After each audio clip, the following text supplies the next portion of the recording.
Hello students, कैसे सब। उम्मीद करता हूँ सब ठीक ठाक होंगे। मैं पवन गुप्ता आप सभी का अपनी क्लास में स्वागत करता हूँ। स्टूडेंट्स, आज हम शुरुआत करने जा रहे हैं इलेक्ट्रोस्टैटिक्स, जो कि क्लास 12th की रिवीजन का बैच होगा, जिस पे हम कंप्लीट चैप्टर को एक वीडियो में ख़त्म करेंगे, कंप्लीट रिवीजन के साथ, कंप्लीट एक्सप्लेनेशन के साथ and with enough number of numericals. ये हिंदी माध्यम के स्टूडेंट्स के लिए है, काफ़ी हेल्पफुल है, क्योंकि 2023 का बोर्ड अब आ चुका है, इसमें कोई दूरी नहीं बची है, बहुत ही नज़दीक है। इस वजह से हमने सोचा कि क्यों ना ऐसा बैच स्टार्ट किया जाए जिसमें कंप्लीट चैप्टर को एक वीडियो में ख़त्म किया जाए, जिससे बच्चों को आसानी हो हर टाइप के क्वेश्चन करने में और हर टाइप के एक एक थियोरी को समझने में। ठीक है, तो आइए शुरुआत करते हैं, ज़्यादा बात ना करते हुए, क्योंकि समय बहुत कीमती है। तो आइए स्थिर विद्युत्की को शुरुआत करते हैं। स्थिर विद्युत्की में सबसे पहला टॉपिक आपका आता है आवेश, जिसे चार्ज कहते हो। चार्ज का मतलब क्या है? जैसे आपने गुरुत्वाकर्षण बल पढ़ा है, गुरुत्वाकर्षण बल का कारक जो होता है वो द्रव्यमान होता है। अगर द्रव्यमान है तो गुरुत्वाकर्षण बल लगेगा। उसी प्रकार से वैद्युत बल जो होता है, वैद्युत बल का कारक आवेश होता है, यानी ये आवेश क्या है अपने पास, सीधा वैद्युत बल का कारक। ठीक है, वैद्युत बल क्या है? जैसे कि मैं बोर्ड पे लिख रहा हूँ, तो चाक के पार्टिकल देख रहे हैं किस बोर्ड से चिपक जा रहे हैं, तो बोर्ड से चिपक जा रहे हैं, तो किस बल के कारण चिपक जा रहे हैं, वो है वैद्युत बल। ठीक है, तो एक्चुअली मेन मतलब क्या है, अगर हम मॉडर्न थ्योरी के ऊपर आएँ कि मॉडर्न थ्योरी के अकॉर्डिंग चार्ज क्या होता है, तो हमको पता है हर एक पदार्थ जो है वो मौलिक कणों से बना है, क्योंकि हर एक पदार्थ बना है उससे अणुओं से, और अणु किससे बने? परमाणुओं से। और परमाणु जो है वो तीन प्रकार के मौलिक कण, इलेक्ट्रॉन, प्रोटॉन और न्यूट्रॉन, इनसे बने हैं। जो प्रोटॉन होता है वो धनावेशित होता है, इलेक्ट्रॉन ऋणावेशित, और न्यूट्रॉन कैसा होता है? अनावेशित, उस पर कोई भी आवेश नहीं होता है। ठीक है, तो अगर कोई पदार्थ है उस पर देखा जाए कि उस पर इलेक्ट्रिकली वो कैसा होता है, उस पर चार्ज कैसा होता है, तो इलेक्ट्रिकली वो न्यूट्रल होता है। प्रत्येक पदार्थ जो होता है, या पदार्थ कह लें या परमाणु कह लें, अगर कोई परमाणु है तो परमाणु जो होता है ये विद्युत उदासीन होता है, विद्युत उदासीन, मतलब कि इस पर नेट चार्ज हमेशा जीरो रहता है। और ये बना किससे? इलेक्ट्रॉन, प्रोटॉन और न्यूट्रॉन से। न्यूट्रॉन पर तो कोई चार्ज होता नहीं है। न्यूट्रॉन जो होता है, न्यूट्रॉन और प्रोटॉन यहाँ पर नाभिक में रहते हैं, और इलेक्ट्रॉन क्या करता है? इसमें चक्कर लगाता रहता है अपने कक्षा में।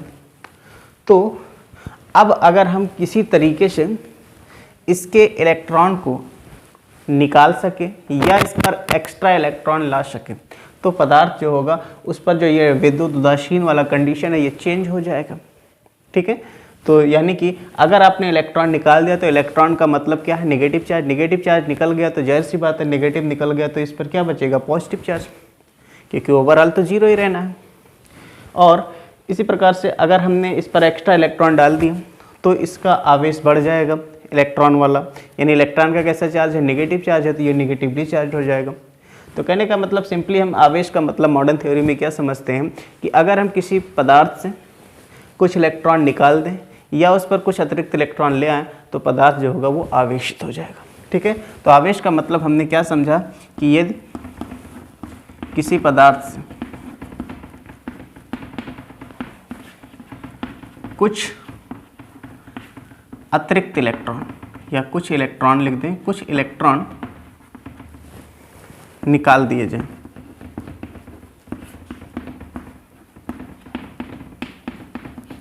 या कुछ अतिरिक्त इलेक्ट्रॉन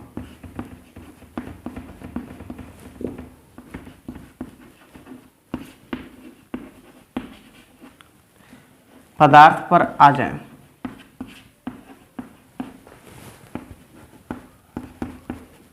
तो पदार्थ आवेशित हो जाता है।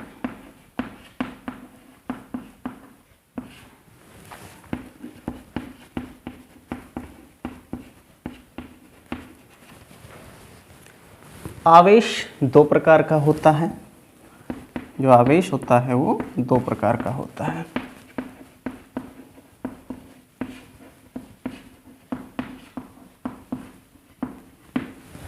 देखो, एक प्रकार तो ये बना जब इलेक्ट्रॉन इससे निकल गया, और दूसरा प्रकार जब इलेक्ट्रॉन उस पर अतिरिक्त आ गया।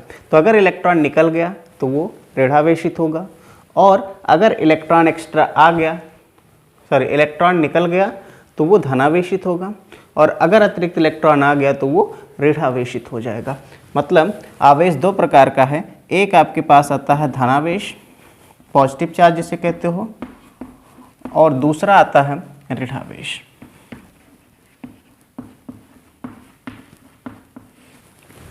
धनावेश कब आएगा? अगर कोई पदार्थ है, जैसे मैंने सोडियम का परमाणु ले लिया और इससे कहा कि एक इलेक्ट्रॉन निकल जाए, तो ये सोडियम पॉजिटिवली चार्ज हो जाएगा।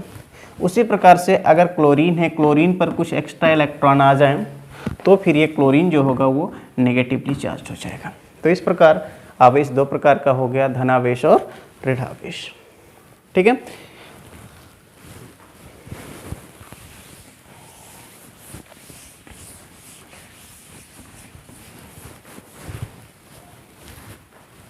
तो अब बात आती है स्थिर विद्युत्की है क्या आखिर?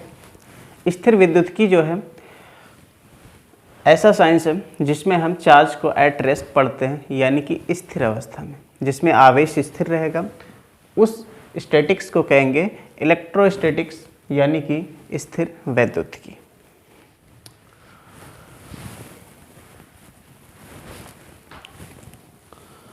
आवेशों के प्रकार का जो नाम दिया था वो देने वाले थे बेंजामिन फ्रैंकलिन।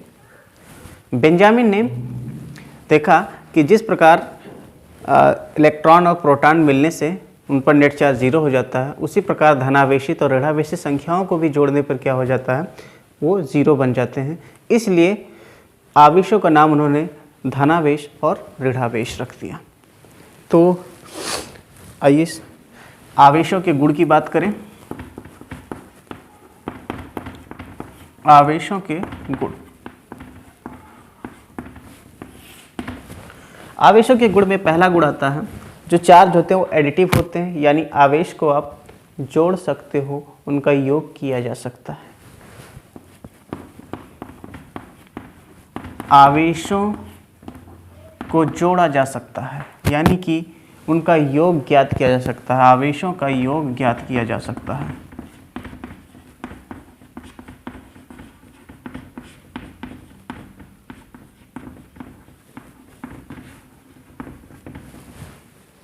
दूसरा गुण,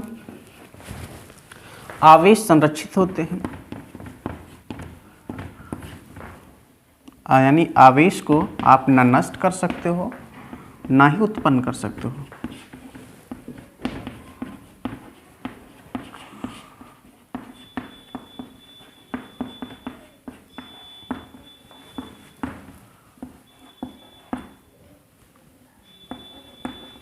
उत्पन्न खाली कर क्या सकते हैं, एक बॉडी से दूसरे बॉडी में स्थानांतरित कर सकते हैं, यानी केवल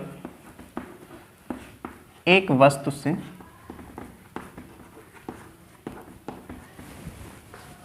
दूसरे वस्तु में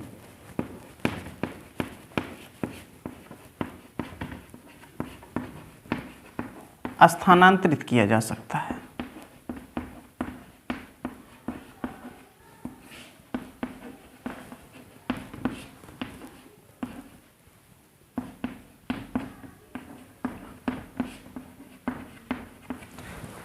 इसे कहते हैं आवेश संरक्षण का नियम।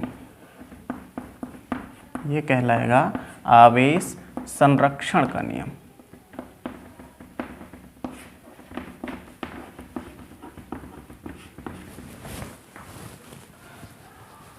तीसरा गुण, जो आवेश होता है वो क्वांटीकृत होता है। आवेश क्वांटीकृत होता है।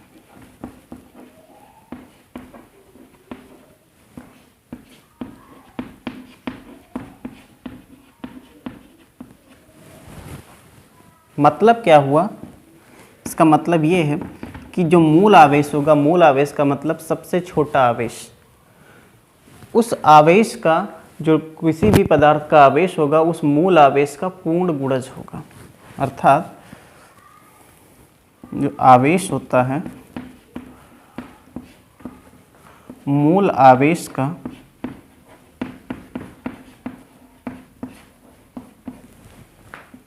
पूर्ण गुणज होता है।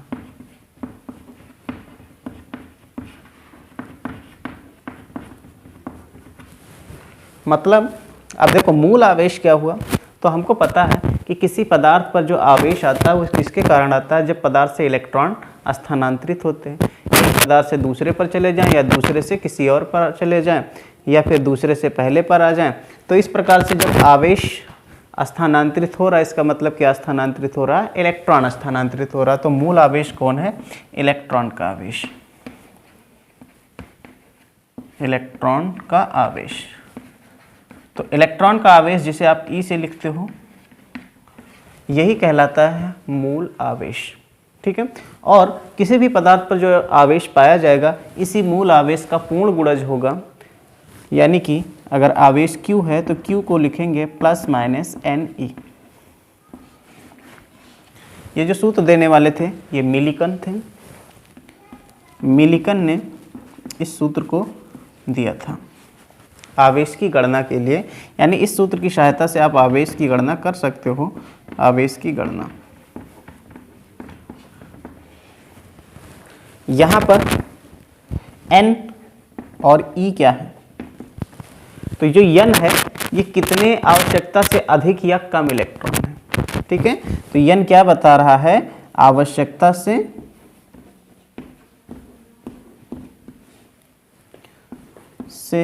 अधिक या कम इलेक्ट्रॉन।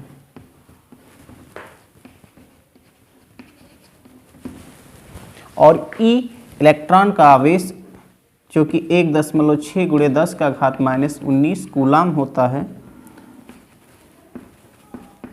यही आपका है मूल आवेश।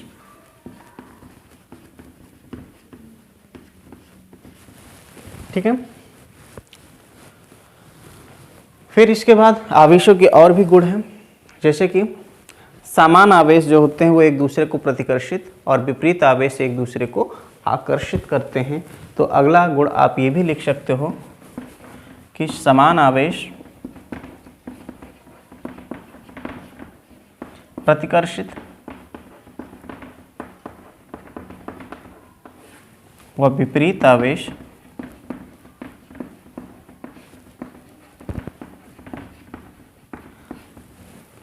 एक दूसरे को आकर्षित करते हैं।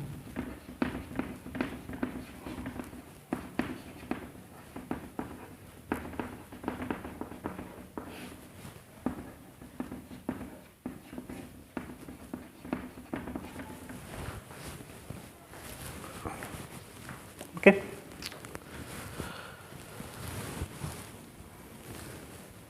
अगर आपके पास एक प्लस क्यू आवेश दूसरा भी प्लस क्यू आवेश है तो ये दोनों एक दूसरे को प्रतिकर्षित करेंगे इस प्रकार से। और अगर एक प्लस आवेश है और दूसरा कहाँ माइनस आवेश है तो ये दोनों एक दूसरे को आकर्षित करेंगे। और अगर एक माइनस है और दूसरा भी माइनस है तो दोनों समान आवेश हैं, इसलिए ये दोनों एक दूसरे को क्या करेंगे, प्रतिकर्षित करेंगे। क्लियर।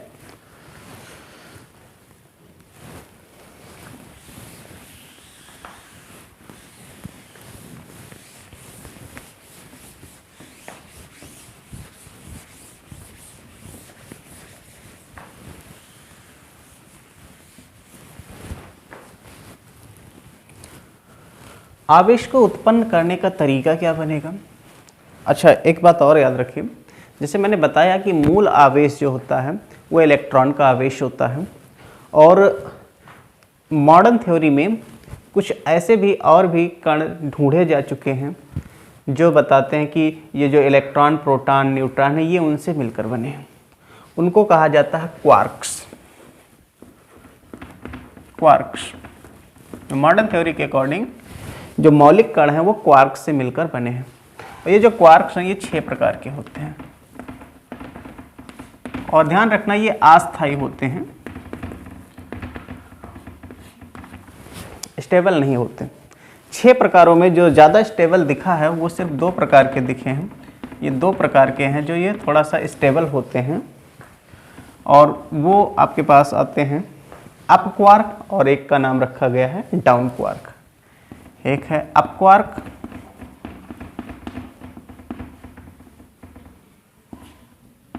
अप क्वार्क्स जिसे U से लिखेंगे, इसका आवेश होता प्लस 2/3e, और एक आता है डाउन क्वार्क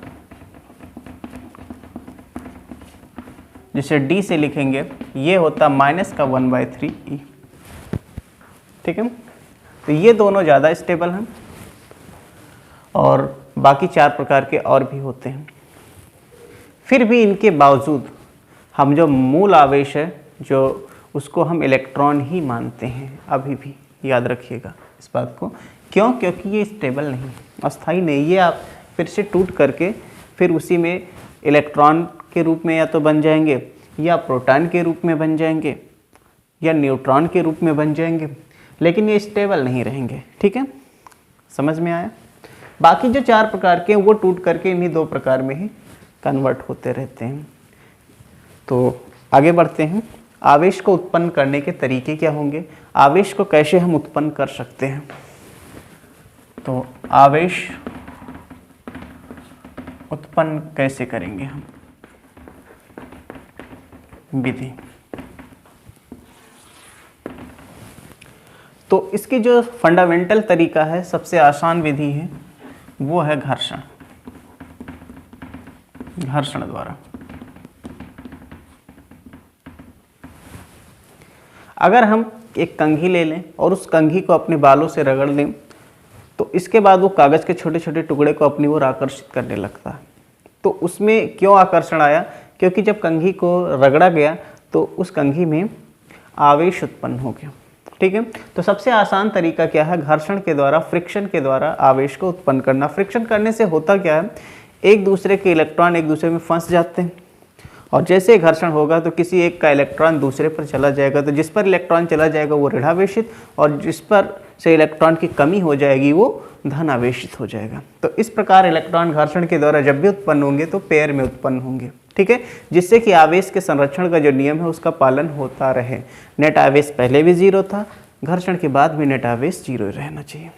इसके अलावा एक बात और आती है कि जब घर्षण किया तो उससे आवेश तो उत्पन्न हुआ, आवेश उत्पन्न होने से क्या उसके द्रव्यमान में कोई अंतर पड़ा? तो जी बिल्कुल अंतर पड़ा, क्योंकि जब आपने घर्षण किया तो उसके कारण इलेक्ट्रॉन ही तो ट्रांसफर हुए। इलेक्ट्रॉन जब स्थानांतरित हुए तो अपने साथ इलेक्ट्रॉन जो थे वो भी अपना द्रव्यमान लेकर गए, लेकिन इलेक्ट्रॉन बहुत हल्के होते हैं। जब बहुत हल्के हैं इस वजह से हमको बहुत ज़्यादा अंतर उसमें नज़र नहीं आता, लेकिन फिर भी द्रव्यमान जो है चेंज होता है। अगर जिस पर इलेक्ट्रॉन ज़्यादा हो जाएंगे उसका द्रव्यमान थोड़ा सा बढ़ जाएगा, और जिससे इलेक्ट्रॉन चले जाएंगे उस पर थोड़ा सा द्रव्यमान कम हो जाएगा। क्लियर? लेकिन वो ना के बराबर ही रहेगा, क्योंकि बहुत ही हल्का कण है इलेक्ट्रॉन। ओके, तो पहला विधि हो गया घर्षण के द्वारा। इस विधि के जो जनक हैं, यानी इसके द्वारा जो ऊर्जा उत्पन्न हुई, वैद्युत ऊर्जा के जनक हैं एक ग्रीक हैं थेल्स। थेल्स ने लगभग 2500 वर्ष पहले ही इस घटना को देखा था कि जैसे अगर हम किसी एक पदार्थ को, एक पदार्थ था अंबर, उसको बिल्ली के खाल से रगड़ो, तो रगड़ने के बाद क्या देखा कि वो छोटे छोटी वस्तुओं को अपनी ओर आकर्षित करने लगा था। उसी के बाद में, यानी काफ़ी दिनों बाद 1600 ईस्वी में एक दूसरे साइंटिस्ट हुए, और उन साइंटिस्ट का नाम है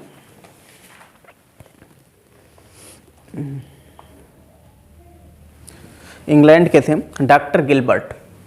डॉक्टर गिलबर्ट ने देखा कि अंबर की तरह कुछ और भी पदार्थ हैं, उनको भी अगर रगड़ते हैं तो उस केस में भी उसके अंदर वो गुण आ जाता है वैद्युत वाला, यानी वो भी छोटी छोटी वस्तुओं को अपनी ओर आकर्षित करने लगता है। ठीक है, तो उसी को नाम दे दिया गया था, जिसके कारण यानी कि घर्षण के द्वारा जो विद्युत उत्पन्न हुआ उसे घर्षण विद्युत की कहा गया, और पदार्थ को कहा गया कि ये वैद्युतमय हो गया, यानी कि आवेशित हो गया। ठीक है, तो अब घर्षण के द्वारा जब भी आवेश उत्पन्न होगा तो ध्यान रखना ये अक्सर होता है नॉन कंडक्टर में, यानी कि अचालक में। ध्यान रखना घर्षण द्वारा किस में उत्पन्न होगा? अचालक में। चालक में भी उत्पन्न होता है, लेकिन क्योंकि देखो हमारी बॉडी भी कंडक्टिंग है, तो जब आपने किसी चीज़ को घर्षण किया तो उसमें आवेश उत्पन्न हुआ, लेकिन वो आवेश क्या करेगा? चालक में आवेश क्या करता है? चलता है। तो वो आवेश चल जाएगा, चल करके हमारी बॉडी के द्वारा फिर अर्थ में चला जाएगा, ज़मीन में चला जाएगा। इस वजह से उस पर आवेश को हम स्टोर नहीं कर पाएंगे। लेकिन अगर अचालक है तो अचालक में आवेश चल नहीं सकता, इस वजह से उस पर हम आसानी से घर्षण के द्वारा आवेश उत्पन्न कर सकते हैं। ठीक है। दूसरा तरीका कैसे हम उत्पन्न करेंगे, तो सेकंड वे जो है, एक होता है चालन, चालन विधि से, कंडक्शन जिसे कहते हो, कंडक्शन मेथड। कंडक्शन मेथड में क्या होगा कि जैसे कोई एक आवेशित पदार्थ है, एक आवेशित पदार्थ है, इस पर कोई आवेश है, मान लीजिए इस तरह से धनावेश है, और फिर आपने क्या किया, एक कोई अनावेशित पदार्थ लाया और उसको इससे संपर्क में करा दिया। संपर्क कराने के बाद फिर इनको सेपरेट कर दिया। जैसे सेपरेट करोगे तो सेपरेट करने के बाद क्या होगा कि ये जो अनावेशित पदार्थ था इस पर भी आवेश आ जाएगा। रीजन क्या है, ऐसा क्या हुआ जिसके कारण कि उस पर भी धनावेश आ गया। तो हर आवेश जो है, देखो आवेश किसी वस्तु पर जब आता है तो वो क्या होता है, अनस्टेबल हो जाता है। अनस्टेबल है तो वो खुद को स्टेबल करना चाहता है। स्टेबल करने के लिए वो अपने चार्ज को ज़ीरो करने की कोशिश करेगा। इसके पास चार्ज भरपूर मात्रा में था और जैसे ये अनावेशित था इसके पास आया, इसके पास चार्ज नहीं था, तो ये अपने चार्ज को बांटेगा। कब तक, जब तक दोनों पर बराबर बराबर चार्ज ना आ जाए। ठीक है।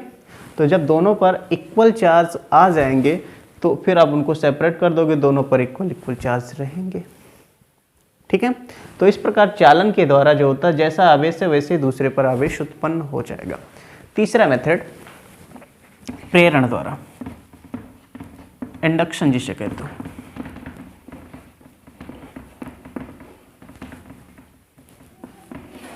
इंडक्शन मेथड में क्या होगा कि एक कोई आवेशित पदार्थ है, ये आवेशित है, और इसके पास में कोई अनावेशित पदार्थ रख दिया जाए, ये अनावेशित है। तो अगर अनावेशित है तो ये देखो धनावेशित है, तो ये क्या करेगा, इसके इलेक्ट्रॉनों को अपनी ओर खींचेगा। अपनी ओर जब खींचेगा तो सारे इलेक्ट्रॉन इस साइड आ जाएंगे और जो प्रोटॉन थे इधर बचे रहेंगे।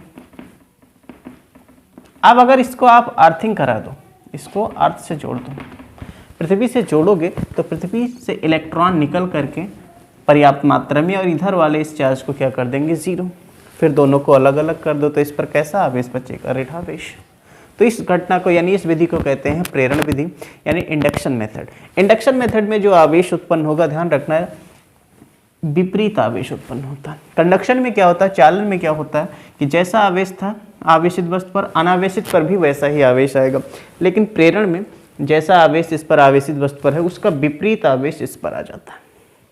ठीक है। तो ये तीन बेसिक मेथड्स हैं जिनके द्वारा हम किसी पदार्थ को आवेशित कर सकते हैं। नाउ अब हम पढ़ेंगे कि आवेशों के मध्य जो बल लगेगा, वो जिसे आप स्थिर वैद्युत बल कहते हो, वो कितना लगेगा, जिसे आप कूलाम के नियम से जानते हो।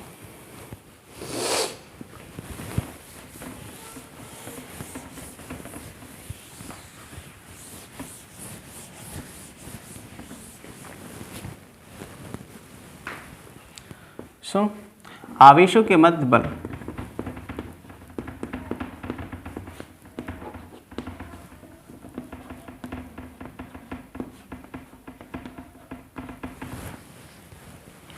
कूलाम का नियम।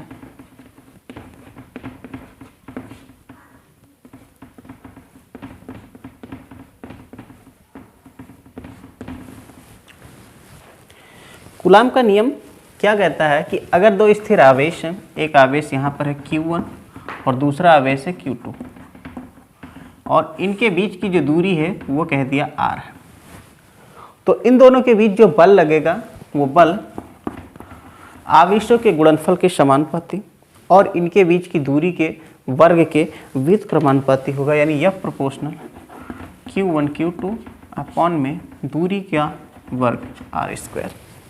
इसे कहते हैं कूलाम का नियम। अगर आपने प्रोपोर्शनलिटी हटाया तो एक कांस्टेंट लगेगा, कांस्टेंट को मैंने K से लिख दिया, Q1 Q2 by R square. अब ये जो कांस्टेंट होता है ये प्रायोगिक रूप में ध्यान रखना कूलाम के नियम का कोई प्रूफ नहीं है। ये जब ड्राइव किया गया, ये बताया गया, तो ये प्रैक्टिकल बेस, प्रायोगिक बेस पर बताया गया था। तो यहाँ पर प्रैक्टिकली के की जो वैल्यू होती है वो होती है 1/4 पाई एप्सिलॉन नॉट। के को ये लिखा जाता है, तो ये रख देंगे तो एफ इक्वल टू क्या बन जाएगा, 1/4 pi epsilon naught Q1 Q2 by R square.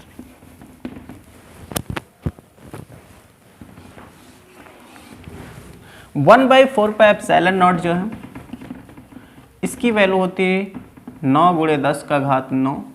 मात्रक इसका देखोगे न्यूटन मीटर स्क्वायर पर coulomb square, newton metre square पर कूलम स्क्वायर। यहाँ पर एप्सिलॉन नॉट, ये एप्सिलॉन नॉट है, इस एप्सिलॉन नॉट को कहते हैं निर्वात की विद्युतशीलता।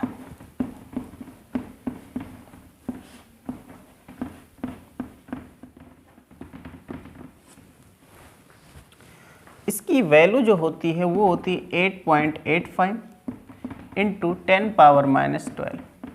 मात्रक इसका जस्ट उल्टा कूलम स्क्वायर पर न्यूटन मीटर स्क्वायर।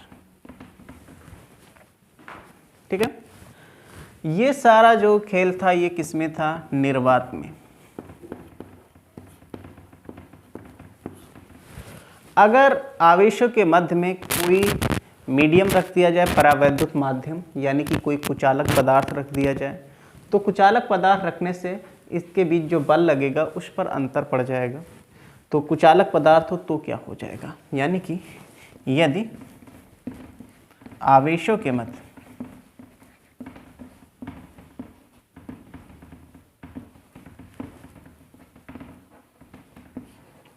कोई कुचालक पदार्थ हो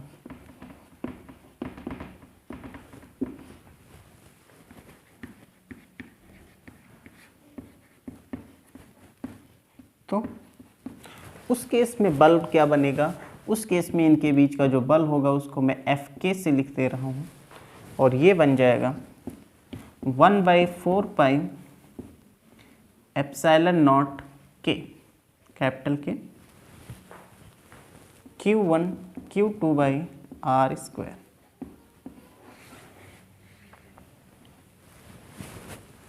ये हो जाएगा अगर क्या हो, इन आवेशों के मध्य कोई पदार्थ भर दें, कुचालक पदार्थ, तो जिसे परावैद्युत कहते हो, परावैद्युत माध्यम। यहाँ पर के जो है, इस के को कहते हैं माध्यम का परावैद्युतांक।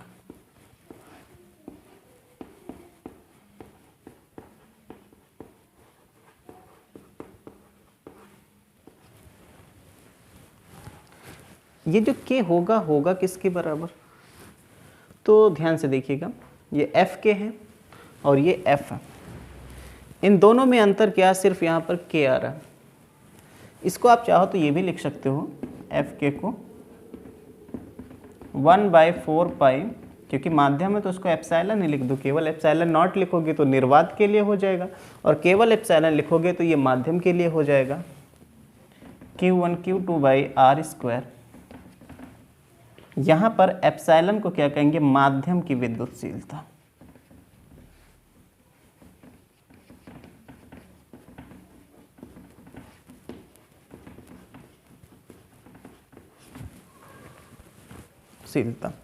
ओके, तो अब देखो, अगर मैं ये वाला फॉर्मूला और एक ये वाला फॉर्मूला दोनों को आपस में डिवाइड करूं तो क्या पता चलेगा।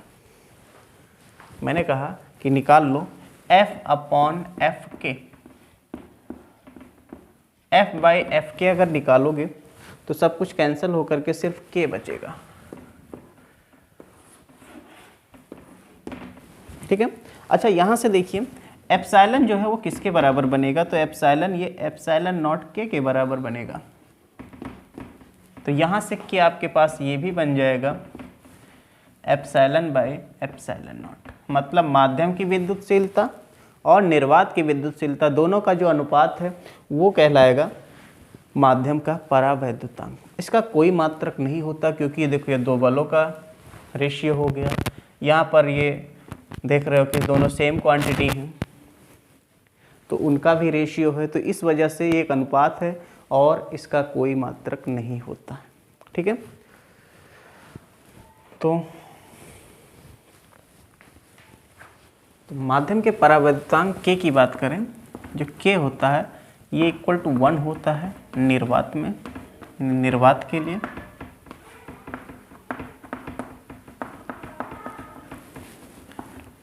k का मान 1.001 ये बनेगा वायु के लिए। तो यहाँ सिंपली हम याद रख सकते हैं कि निर्वात और वायु का लगभग बराबर ही है, इसलिए जब निर्वात या वायु की बात जब भी आएगी तो हम k की वैल्यू 1 ही लिया करेंगे, और बाकी जो k होता है वो ग्रेटर देन 1 होगा हमेशा। ये किसके लिए है? ये कुचालक के लिए है।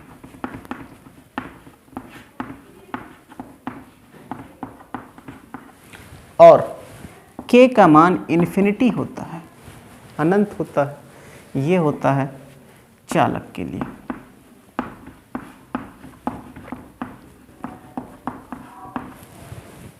ठीक है, तो ये बातें याद रखेंगे। यानी कुचालक माध्यम अगर जब भी रखेंगे तो k ग्रेटर देन 1, इसका मतलब जो बल होगा वो हमेशा डिक्रीज हो जाएगा। कितना टाइम्स? k टाइम्स डिक्रीज हो जाएगा, जो उसका परावैद्युतांक होगा। ओके, अब एक चीज़ और आता है सापेक्ष विद्युतशीलता की बात करें। सापेक्ष विद्युतशीलता एप्सिलॉन आर, ये जो होता है इसकी डेफिनेशन है एप्सिलॉन बाय एप्सिलॉन नॉट, और आपको ये भी पता चला कि ये के भी बराबर है। तो याद रखना सापेक्ष विद्युतशीलता जो है माध्यम के परावैद्युतांक के बराबर होता है। दूसरी बात याद रखिएगा, कूलाम के नियम में हमने देखा कि F जो है जो आ रहा 1/4 पाई एप्सिलॉन नॉट के किसी माध्यम के लिए Q1 Q2 by R square, यानी कि ये जो F है ये समानुपाती है 1/k, यानी k के व्युत्क्रमानुपाती कह सकते हैं। और इसके अलावा यही F जो है ये व्युत्क्रमानुपाती है आर स्क्वायर के। तो आप अगर इसका ग्राफ खींचते हो, यहाँ पर ले लिया हमने k और इधर ले लिया F के, तो इनके बीच का जो ग्राफ होगा वो व्युत्क्रमानुपाती का इस तरह से बनेगा। ठीक है, उसी प्रकार आर स्क्वायर वाला ग्राफ अगर लेते हो तो उस केस में भी ग्राफ आपका इस तरह से बनने वाला है। क्लियर? थोड़ा सा अंतर रहेगा, ये ज़्यादा बेंड करेगा, ये कम। तो इस तरह से आप ये ग्राफ भी याद रख सकते हैं। अगर आपके पास कहीं ग्राफ पूछ ले कि ये Q1 Q2, यहाँ बल ले लिया और इधर Q1 Q2 ले लिया, तो Q1 Q2 के डायरेक्टली समानुपाती, इसलिए इसका ग्राफ सीधे बनेगा स्ट्रेट लाइन। नौ, कूलाम के नियम का वेक्टर रूप क्या बनेगा? सदिश रूप।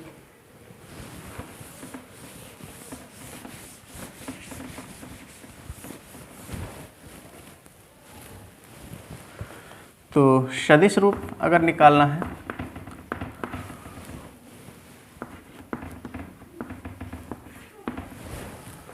एक आवेश आपके पास है Q1 और इधर है दूसरा आवेश Q2।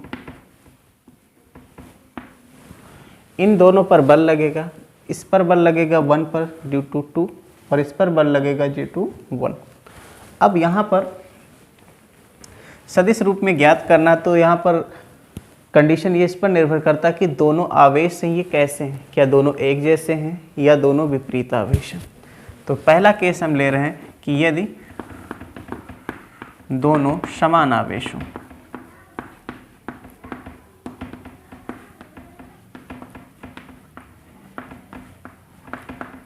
अगर दोनों समान आवेश हो जाएंगे तो उस केस में एक दूसरे को ये प्रतिकर्षित करने वाले हैं। इनके बीच की जो दूरी है वो r है। तो अब इस पर बल लगेगा F1 ड्यू टू 2 और इस पर जो बल लगेगा ये F2 ड्यू टू 1, क्योंकि ये प्रतिकर्षित कर रहे हैं। अब इधर वाला जो डायरेक्शन है, आर के डायरेक्शन की बात करें इधर की दिशा में, तो ये बनेगा अपने पास r12 वेक्टर में,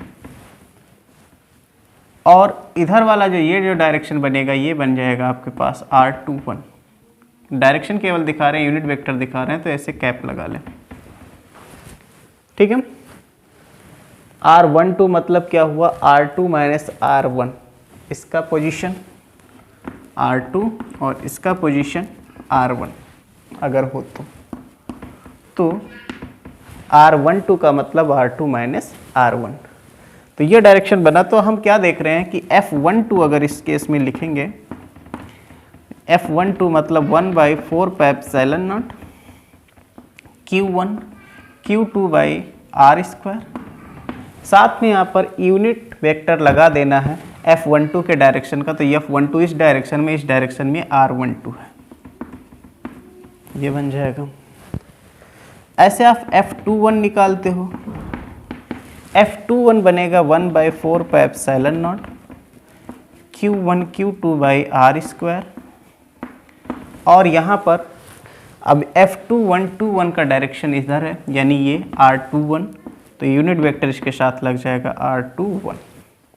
ठीक है, इस तरह से। अच्छा, अब एक चीज़ और, यूनिट वेक्टर जो होता है, अगर आपके पास यूनिट वेक्टर निकालना तो ये होता है वेक्टर अपॉन उसका मॉड, या सीधा आप लिख सकते हो वेक्टर बाई सीधा r, ऐसा लिख सकते हो। उसके अकॉर्डिंग इसको आप क्या लिख सकते हो, इसको आप लिख सकते हो 1/4 pi epsilon naught Q1 Q2, और देखो इसको मैं वेक्टर में अगर लिख लूँ वेक्टर r, तो नीचे r स्क्वायर तो है ही, यहाँ पर एक r और आ जाने वाला। इसके अकॉर्डिंग देखो r12 का मतलब इनके बीच का डिस्टेंस ही तो है, मॉडुलस लोगे तो डायरेक्शन से मतलब नहीं रह जाएगा, तो एक r और आ जाएगा, यानी कि ये r12 बाई r, r का मल्टीप्लाई कर दोगे तो क्या हो जाएगा r3। तो आप इसे ऐसे भी लिख सकते हैं। सेम टू सेम इसको भी आप लिख सकते हो 1/4 pi epsilon naught Q1 Q2 upon में यहाँ पर r3, और यहाँ पर हो जाएगा r21।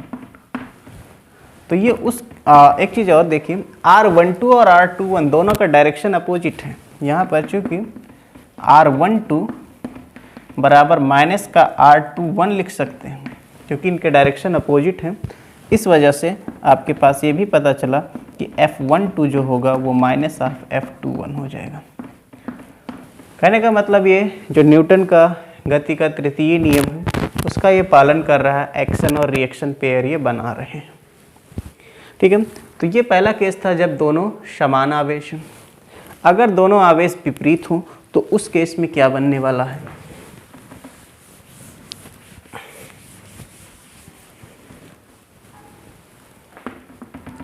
यदि दोनों आवेश विपरीत प्रकृति के हों तब, अब अगर दोनों विपरीत हो गए तो एक आपके पास यहाँ पर Q1 है और दूसरा इधर है Q2, इनके बीच की दूरी है r। तो ऐसे केस में ये दोनों एक दूसरे को आकर्षित करेंगे इस प्रकार से। ये F12 का डायरेक्शन हो गया और ये F21 का डायरेक्शन हो गया। ठीक है, तो इस केस में ध्यान रखना ये वाला डायरेक्शन आपका कौन सा था, R21 का, और ये वाला डायरेक्शन है R12 का। तो ऐसे केस में आपके पास F12 क्या बन जाएगा, 1/4 pi epsilon naught Q1 Q2 by R square, और यूनिट वेक्टर F12 के डायरेक्शन में लगेगा, तो F12 के डायरेक्शन में ये बन रहा R21, और F21 अगर निकालोगे तो F21 बनेगा 1/4 pi epsilon naught Q1 Q2 by R square into F21 के डायरेक्शन में जो यूनिट वेक्टर बनेगा वो R12 बन जाएगा। ठीक है, तो अगर दोनों समान आवेश हैं तो उस केस में यूनिट वेक्टर जो आप लगा रहे हो, जो 1 2 यहाँ पर है तो 1 2 यहाँ पर भी रहेगा, 2 1 यहाँ पर है तो 2 1 यहाँ भी रहेगा। लेकिन अगर दोनों आवेश विपरीत हैं, यहाँ 2 1 है तो वहाँ पर 1 2 हो जाएगा। क्लियर? तो इस तरह से आप इनके सदिश रूप को भी देख सकते हैं। क्लियर?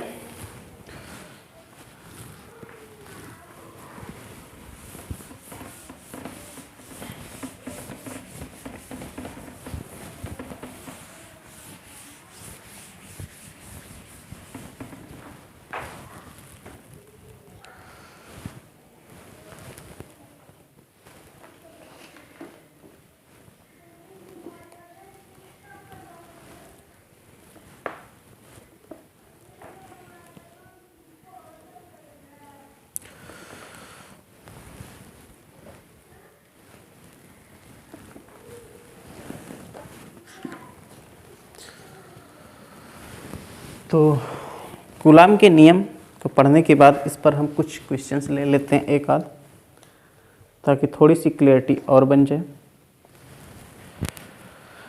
तो क्वेश्चन है, वायु में एक दूसरे से 30 सेंटीमीटर दूरी पर रखे दो छोटे आवेशित गोलों पर क्रमशः 2 × 10⁻⁻7 कूलाम तथा 3 × 10⁻⁻7 कूलाम आवेश है, उनके बीच बल क्या है ज्ञात करना है आपको। तो यहाँ पर आपके पास दूरी जो दे रखा वो 30 सेंटीमीटर है, जिसे आप लिख सकते हो 30 × 10⁻⁻2 मीटर। और जो आवेश आपके पास Q1 है और Q2 है, ये दे रखा है 2 × 10⁻⁻7 कूलम और 3 × 10⁻⁻7 कूलम। इनके बीच बल कितना होगा ये बताना है। तो बल न्यूटन के नियम के अनुसार F = क्या होता है, 9 × 10⁻9, जो 1/4 ε0 था उसको लिखेंगे 9 × 10⁻9। यहाँ पर Q1 Q2/r², Q1 आपके पास है 2 × 10⁻⁻7 और यहाँ पर ये 3 × 10⁻⁻7 और नीचे r² यानी 30 × 10⁻2 का होल स्क्वायर। तो इसे आप सॉल्व कर ले। सॉल्व करेंगे तो इसका आंसर आने वाला है 6 × 10⁻³ न्यूटन। ठीक है, तो इस तरह से आप इसके क्वेश्चंस को आसानी से कर सकते हैं। इसी क्वेश्चन में अगर बढ़ा दें, कहे कि अगर इसके पदार्थों के बीच यानी दोनों आवेशों के बीच 5, अगर k = 5 परावैद्युतांक वाला कोई पदार्थ भर दिया जाए तो उस केस में बल कितना हो जाएगा। तो उस केस में जो बल बनेगा F के आपके पास ये हो जाएगा F/K, यानी कि 6 × 10⁻³ हो जाएगा। तो कितना हो जाएगा, 5 × 5 1, 5 × 10 यानी 1.2 × 10⁻³ न्यूटन हो जाएगा। अगर आपने क्या किया, k = 5 वाला कोई एक कुचालक पदार्थ आवेशों के बीच रख दिया तो ठीक है। तो यहाँ देख सकते हैं कि जैसे आप कुचालक पदार्थ रखोगे क्या हो जाएगा, बल जो हो जाएगा वो घट जाएगा। ओके, फिर आता है कि अगर हमने यहाँ पर कोई धातु भर दिया, अगर आवेशों के बीच कोई धातु भर दिया जाता तो उस केस में क्या हो जाता। तो धातु के लिए आपको k पता है कितना होता है, इन्फिनिटी होता है। तो उस केस में F अगर आप निकालोगे तो F/K का मान इन्फिनिटी यानी कि 0, समथिंग बाय इन्फिनिटी क्या होता है 0। तो अगर आवेशों के बीच कोई धातु आपने रख दिया, कोई चालक रख दिया, तो उस केस में क्या हो जाएगा, वो बल 0 हो जाएगा। ओके,